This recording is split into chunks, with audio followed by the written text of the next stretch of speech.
مساء الخير. حابب أوجه رسالة لإدارة اليوتيوب، الإدارة المحترمة اللي بتحارب القنوات الصغيرة.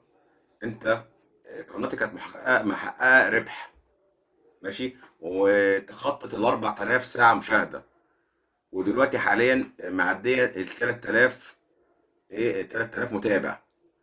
حضرتك جيت بقالك 3 شهور أهو معاك، لغيت أرباحي وقلت أنت بتقتبس فيديوهات، عدلت القناة وشلت فيديوهات.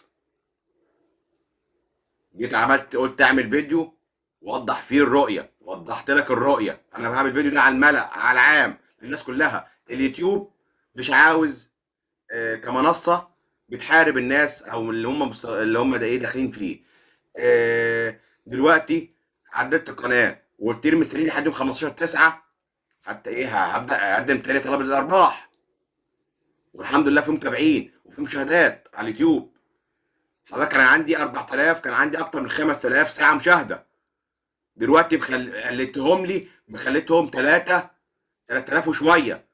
مش عاوز اوصل للمستوى اللي انت عايزه، اللي هو 4000 ساعه مشاهده و1000 متابع. انا دلوقتي معدي ال 3000. ال 4000 عمال تاخد منهم كل يوم، بتاخد منهم ليه؟ هروح اشتري لك متابعين، هروح اشتري حاضر، هروح اشتري 1000 متابع، هروح ادفع لحد من بتوع الدعايه والاعلان واجيب 1000 متابع عشان يبقوا الثلاثه، يبقوا اربعه وخمسه، عينيا الاثنين، عشان تقبلني شريك في الارباح.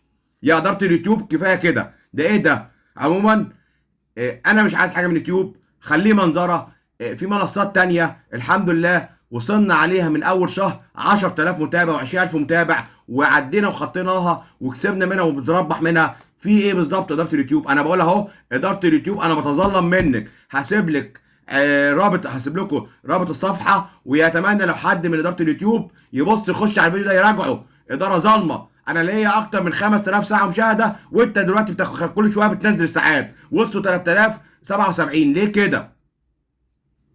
طب ما تاخد من المتابعين كمان.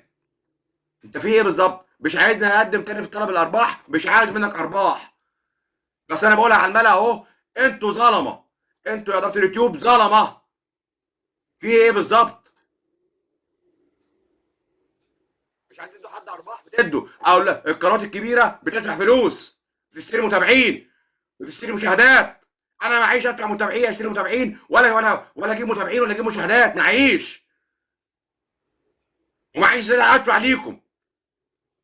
وانا معتزل حاجه اسمها يوتيوب. في منصات تانية احسن منكم وفيها مواد دسمه غير عنكم. وشكرا، مش هقدم تاني محتوى هنا، ولا عايز اقدم عندكم حاجه، وشكرا ليكم.